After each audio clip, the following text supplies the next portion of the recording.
নমস্কার, আমি রুমা। খাবার খেলা চ্যানেলে আপনাদের সবাইকে স্বাগত।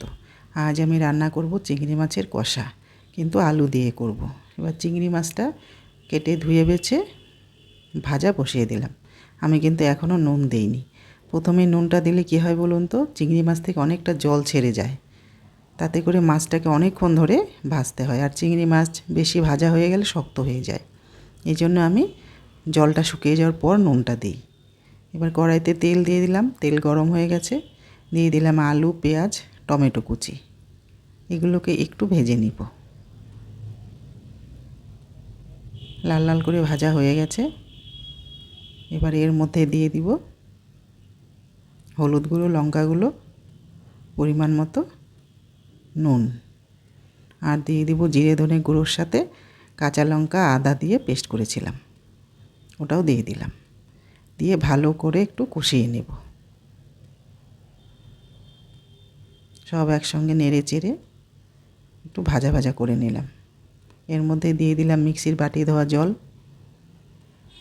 দিয়ে এটাকে আরেকটু রান্না করে নিব। কষানো হয়ে গেছে। আর একটু নেড়ে চেড়ে নিয়ে এর মধ্যে চিংড়ি মাছগুলো দিয়ে দিব। আলুটাও আমার সেদ্ধ হয়ে গেছে। এবার দিয়ে দিলাম চিংড়ি মাছ।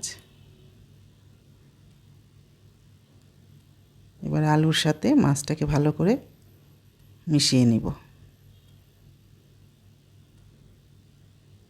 যখন মেশানো হয়ে যাবে তখন এর মধ্যে সামান্য একটু জল দিয়ে দিব। দিয়ে দিলাম একটু জল। এবার ঢাকা দিয়ে আর একটু রান্না করে নিব, মাছটাকে ফুটিয়ে নিব। তাহলে কি হবে বলুন তো, মাছের মধ্যে ঝোলের তেল ঝাল মশলাটা ভালো করে ঢুকে যাবে। জল শুকিয়ে আসছে, আমার রান্নাও শেষের দিকে। এটা আমি শুকনো শুকনোই রান্না করব। এবার নেড়ে চেড়ে থালায় নামিয়ে নিব। নামানোর আগে কয়েকটা কাঁচা লঙ্কা দিয়ে দিব। দিয়ে দিলাম কাঁচা লঙ্কা। আপনারা দেখে বলবেন কেমন হয়েছে আমার রেসিপিটা। যদি ভালো লাগে তাহলে সাবস্ক্রাইব করে দিবেন। আপনারা আমার সাথে থাকবেন, পাশে থাকবেন। আর ভিডিওটা এখানেই